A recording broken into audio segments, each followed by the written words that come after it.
You are not as kind as you think you are. You pride yourself on being the peacekeeper, the one who adapts, the one who accommodates, the one who never causes a scene. You smile when you want to scream. You say yes when your entire body is begging you to say no. Society applauds this behavior. They call you selfless. They call you a good friend, a dedicated partner, an easygoing colleague. But deep down, in the quiet isolation of your own mind, you know the truth. This is not kindness. This is a survival strategy, and it is slowly destroying you. Welcome to the exhausting reality of the people pleaser. Most people misunderstand this behavior. They assume being overly agreeable comes from deep empathy or abundant love for others. But if you look closely at your internal landscape, you notice a different emotional signature. You do not adapt because you love them. You adapt because you are terrified of their displeasure. You are driven not by generosity, but by anxiety. The anxiety of abandonment, the fear of conflict, and the deeply rooted belief that your true self is fundamentally unlovable. So, you construct a character, a highly curated version of yourself designed entirely to manage the emotions of the people around you. You become a mirror, reflecting back whatever the other person needs to see. If they need a listener, you are silent. If they need validation, you agree. You have become an expert at reading the temperature of a room and adjusting your personality accordingly. But there is a devastating cost to this psychological chameleon act. When you spend your life managing the comfort of others, you entirely forfeit your own identity. You begin to experience a profound and terrifying sense of emptiness. When you are alone, you might not even know who you are anymore, what you actually desire, or what you genuinely believe. The boundaries between where you end and other people begin have completely dissolved. This creates a paradox that most people pleasers keep hidden. You are surrounded by people, yet you have never felt more isolated. How could you feel connected? The people in your life do not love you. They love the mask you wear for them. They love the convenience you provide. You have made yourself so easy to be around that you have become invisible. And beneath this invisibility, something darker is brewing. Resentment. You cannot suppress your needs endlessly without psychological consequence. Every time you say yes when you mean no, you commit a micro-betrayal against yourself. These betrayals accumulate. They crystallize into a quiet, simmering rage. You secretly resent the very people you are trying so hard to please. You feel used, unappreciated, and taken for granted. You wonder why no one anticipates your needs the way you anticipate theirs. But how could they? You have spent years training them to believe that you do not have any needs. This suppressed anger eventually leaks out.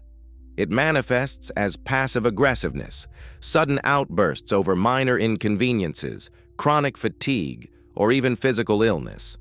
The body keeps the score of every boundary you failed to set. You are exhausted because maintaining a fake identity requires a monumental amount of cognitive and emotional energy. To understand why you do this, we must look through the lens of analytical psychology, specifically the work of Carl Jung. Jung introduced the concept of the persona, a term derived from the masks worn by ancient Greek actors. The persona is the social face we present to the world. It is necessary for civilization. We all need a mask to navigate society politely. But the tragedy of the people pleaser is that they have over-identified with their persona. The mask has fused with the skin. You have forgotten you are the actor behind the mask, believing you are the mask itself. This behavior was likely forged in your early childhood. Perhaps you grew up in an environment where love was conditional, where you were only rewarded when you were good, quiet, or helpful. Or perhaps you had to navigate volatile caregivers, where anticipating their moods and keeping them calm was a literal matter of psychological safety.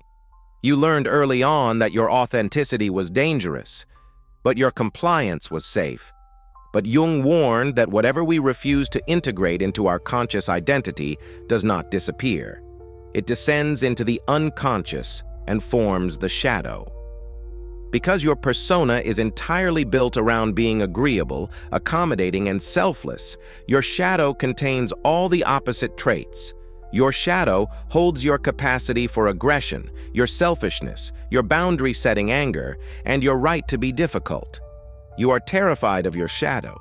You believe that if you ever let your aggression or your true boundaries show, you will be rejected and left completely alone.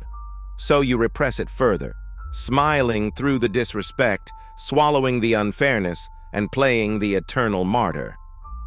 But psychological wholeness, what Jung called individuation, is impossible without integrating the shadow. A person who cannot say no is not a good person. They are simply a harmless one. True morality and genuine kindness require the capacity for boundaries. If you cannot say no, your yes means absolutely nothing. It is just a reflex born of fear. Healing from this exhausting cycle requires a radical shift in perspective. You must accept a fundamental psychological truth. It is not your job to manage the emotional state of other adults. Disappointing people is an unavoidable part of living an authentic life. When you first begin to set boundaries, it will feel like you are doing something wrong. Your anxiety will spike. The people around you, who have grown accustomed to your endless compliance, will resist. They may call you selfish.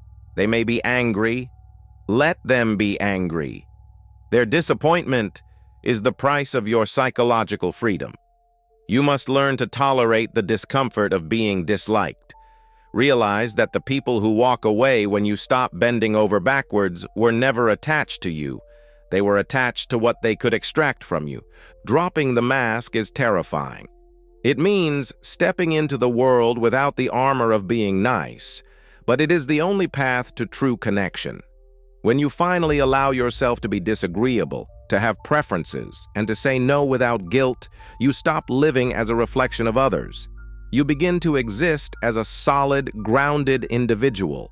The resentment will fade, the exhaustion will lift, and you will finally meet the person you have been hiding from the world, yourself.